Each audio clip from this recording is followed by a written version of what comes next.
الحمد لله الذي أنزل على عبده الكتاب ولم يجعل له عوجا قيما لينذر بأسا شديدا من لدنه ويبشر المؤمنين الذين يعملون الصالحات أن لهم أجرا حسنا ماكثين فيه أبدا وينذر الذين قالوا اتخذ الله ولدا ما لهم به من علم ولا لآبائهم كبرت كلمة تخرج من أفواههم إن يقولون إلا كذبا فلعلك باخع نفسك على آثارهم من لم يؤمنوا بهذا الحديث أسفا إنا جعلنا ما على الأرض زينة لها لنبلوهم أيهم أحسن عملا وإنا لجاعلون ما عليها صعيدا جرزا أم حسبت أن أصحاب الكهف والرقيم كانوا من آياتنا عجبا إذا أوى الفتية إلى الكهف فقالوا ربنا آتنا من لدنك رحمة وهيئ لنا من أمرنا رشدا فضربنا على آذانهم في الكهف سنين عددا ثم بعثناهم لنعلم أي الحزبين أحصى لما لبثوا أمدا نحن نقص عليك نبأهم بالحق إنهم فتية آمنوا بربهم وزدناهم هدى وربطنا على قلوبهم إذ قاموا فقالوا ربنا رب السماوات والأرض لن ندعو من دونه إلها لقد قلنا إذا شططا هؤلاء قوم اتخذوا من دونه آلهة لولا يأتون عليهم بسلطان بين ومن أظلم ممن افترى على الله كذبا وإذ اعتزلتموهم وما يعبدون إلا الله فاذوا إلى الكهف ينشر لكم ربكم من رحمته ويهيئ لكم من أمركم مرفقا وترى الشمس إذا طلعت تزافر عن كهفهم ذات اليمين وإذا غربت تقرصهم ذات الشمال وهم في فجوة منه ذلك من آيات الله من يهد الله فهو المهتد ومن يضلل فلن تجد له وليا مرشدا وتحسبهم أيقاظا وهم رقود ونقلبهم ذات اليمين وذات الشمال وكلبهم باسط ذراعيه بالوصيد لو اطلعت عليهم لوليت منهم فرارا ولملئت منهم رعبا وكذلك بعثناهم ليتساءلوا بينهم قال قائل منهم كم لبثتم قالوا لبثنا يوما أو بعض يوم قالوا ربكم أعلم بما لبثتم فبعثوا أحدكم بورقكم هذه إلى المدينة فلينظر أيها أزكى طعاما فليأتكم برزق منه وليتلطف ولا يشعرن بكم أحدا إنهم إن يظهروا عليكم يرجموكم أو يعيدوكم في ملتهم ولا تفلحوا إذا أبدا وكذلك عثرنا عليهم ليعلموا أن وعد الله حق وأن الساعة لا ريب فيها إذ يتنازعون بينهم أمرهم فقالوا ابنوا عليهم بنيانا ربهم أعلم بهم قال الذين غلبوا على أمرهم لنتخذن عليهم مسجدا سيقولون ثلاثة رابعهم كلبهم ويقولون خمسة سادسهم كلبهم رجما بالغيب ويقولون سبعة وثامنهم كلبهم قل ربي يعلم بعدتهم ما يعلمهم إلا قليل فلا تمار فيهم إلا مراء ظاهرا ولا تستفت فيهم منهم أحدا ولا تقولن لشيء إني فاعل ذلك غدا إلا أن يشاء الله واذكر ربك إذا نسيت فقل عسى أن يهديني ربي لأقرب من هذا رشدا ولبثوا في كهفهم 300 سنين وازدادوا 9. قل الله أعلم بما لبثوا له غيب السماوات والأرض أبصر به وأسمع ما لهم من دونه من ولي ولا يشرك في حكمه أحدا. واتل ما أوحي إليك من كتاب ربك لا مبدل لكلماته ولن تجد من دونه ملتحدا. واصبر نفسك مع الذين يدعون ربهم بالغداة والعشي يريدون وجهه ولا تعد عيناك عنهم تريد زينة الحياة الدنيا ولا تطع من أغفلنا قلبه عن ذكرنا واتبع هواه وكان أمره فرطا. وقل الحق من ربكم فمن شاء فليؤمن ومن شاء فليكفر إنا أعتدنا للظالمين نارا أحاط بهم سرادقها وإن يستغيثوا يغاثوا بماء كالمهل يشوي الوجوه بئس الشراب وساءت مرتفقا.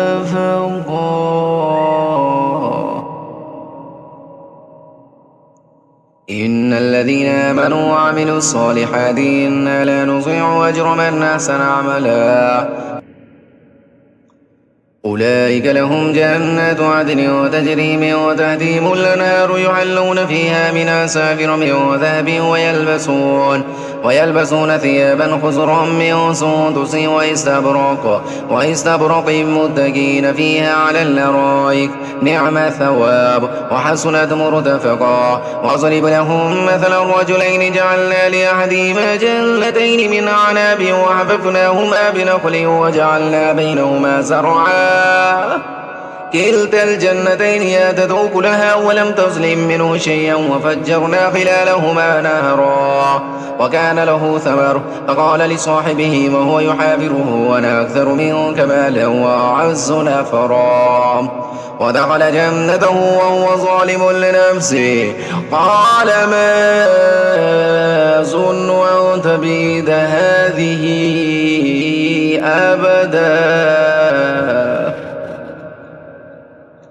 وما أظن الساعة قائمة ولئن رددت إلى ربي لأجدن خيرا منها منقلبا. قال له صاحبه وهو يحاوره وكفرت بالذي خلقك من تراب ثم من نطفة ثم سواك رجلا لكن هو الله ربي ولا أشرك بربي أحدا. ولولا إذ دخلت جنتك قلت ما شاء الله لا قوة إلا بالله إن ترني أنا أقل منك مالا وولدا فعسى ربي أن يؤتيني خيرا من جنتك ويرسل عليها حسبانا من السماء فتصبح صعيدا زلقا أو يصبح ماؤها غورا فلا تستطيع له طلبا أو حيط بثمره فأصبح يغلب كفيه على ما أنفق فيها وهي خاوية على عروشها ويقول يا ليتني لم أشرك بربي أحدا. ولم تكن له فئة ينصرونه من دون الله وما كان منتصرا. هنالك الولاية لله الحق هو خير ثوابا وخير عقبا. واضرب لهم مثل الحياة الدنيا كماء أنزلناه من السماء فاختلط به نبات الأرض فأصبح هشيما تذروه الرياح وكان الله على كل شيء مقتدرا. المال والبنون زينة الحياة الدنيا والباقيات الصالحات خير عند ربك ثوابا وخير أملا. ويوم نسير الجبال وترى الأرض بارزة وحشرناهم فلم نغادر منهم أحدا وعرضوا على ربك صفا لقد جئتمونا كما خلقناكم أول مرة بل زعمتم أن لن نجعل لكم موعدا. ووضع الكتاب فترى المجرمين مشفقين مما فيه ويقولون يا ويلتنا ما لهذا الكتاب لا يغادر صغيرة ولا كبيرة إلا أحصاها ووجدوا ما عملوا حاصرا ولا يظلم ربك أحدا. وإذ قلنا للملائكة اسجدوا لآدم فسجدوا إلا إبليس كان من الجن ففسق عن أمر ربه أفتتخذونه وذريته أولياء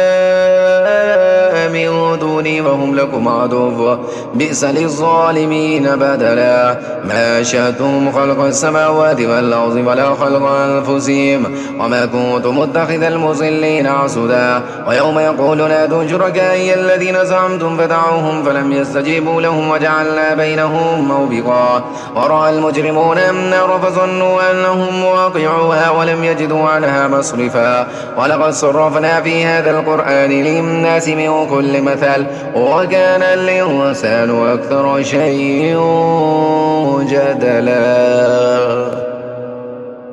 وما منع الناس أن يؤمنوا إذ جاءهم الهدى ويستغفروا ربهم إلا أن تأتيهم سنة الأولين أو يأتيهم العذاب قبلا. وما نرسل المرسلين إلا مبشرين ومنذرين ويجادل الذين كفروا بالباطل ليدحضوا به الحق واتخذوا آياتي وما أنذروا هزوا. ومن أظلم ممن ذكر بآيات ربه فأعرض عنها ونسي ما قدمت يداه إنا جعلنا على قلوبهم أكنة أن يفقهوا وفي آذانهم وقرا وإن تدعهم إلى الهدى فلن يهتدوا إذا أبدا. وربك الغفور ذو الرحمة لو يؤاخذهم بما كسبوا لعجل لهم العذاب بل لهم موعد لن يجدوا من دونه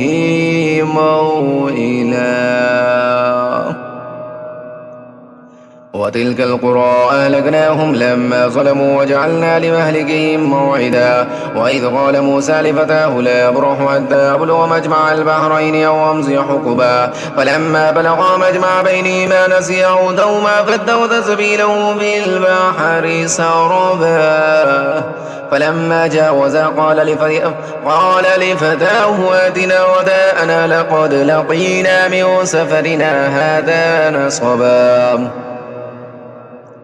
قال أرأيت إذا وينا إلى الصخرة فإني نسيت الحوت وما أنسانيه إلا الشيطان أن أذكره واتخذ سبيله في البحر عجبا. قال ذلك ما كنا نبغ فارتد على آثارهما قصصا فوجد عبدا من عبادنا آتيناه رحمة من عندنا وعلمناه من لدنا علما. قال له موسى هل أتبعك على أن تعلمني مما علمت رشدا. قال إنك لن تستطيع معي صبرا وكيف تصبر على ما لم تحط به خبرا. قال ستجدني إن شاء الله صابرا ولا أعصي لك أمرا. قال فإن اتبعتني فلا تسألني عن شيء حتى أحدث لك منه ذكرا. فانطلقا حتى إذا ركب في السفينة غرقا قال أخرقتها لتغرق أهلها لقد جئت شيئا إمرا. قال ألم أقل إنك لن تستطيع معي صبرا. قال لا تؤاخذني بما نسيت ولا ترهقني من أمري عسرا. فانطلقا حتى إذا لقيا غلاما فقتله قال أقتلت نفسا زكية بغير نفس لقد جئت شيئا نكرا. قال ألم أقل لك إنك لن تستطيع معي صبرا. قال إن سألتك عن شيء بعدها فلا تصاحبني قد بلغت من لدني عذرا. فانطلقا حتى إذا أتيا لقرية استطعما أهلها فأبوا أن يضيفوهما فوجدا فيها جدارا يريد أن ينقض فأقامه. قال لو شئت لاتخذت عليه أجرا. قال هذا فراق بيني وبينك سأنبئك بتأويل ما لم تستطع عليه صبرا. أما السفينة فكانت لمساكين يعملون في البحر فأردت أن أعيبها وكان وراءهم ملك يأخذ كل سفينة غصبا. وأما الغلام فكان أبواه مؤمنين فخشينا أن يرهقهما طغيانا وكفرا فأردنا أن يبدلهما ربهما خيرا منه زكاة وأقرب رحما. وأما الجدار فكان لغلامين يتيمين في المدينة وكان تحته كنز لهما وكان أبوهما صالحا فأراد ربك أن يبلغا أشدهما ويستخرجا كنزهما رحمة من ربك وما فعلته عن أمري ذلك تأويل ما لم تستطع عليه صبرا ويسألونك عن ذي القرنين قل سأتلو عليكم منه ذكرا إنا مكنا له في الأرض وآتيناه من كل شيء سببا فأتبع سببا حتى إذا بلغ مغرب الشمس وجدها تغرب في عين حمية ووجد عندها قوما قلنا يا ذا القرنين إما تعذب وإما تتخذ فيهم حسنا قال أما من ظلم فسوف نعذبه ثم يرد إلى ربه فيعذبه عذابا نكرا وأما من آمن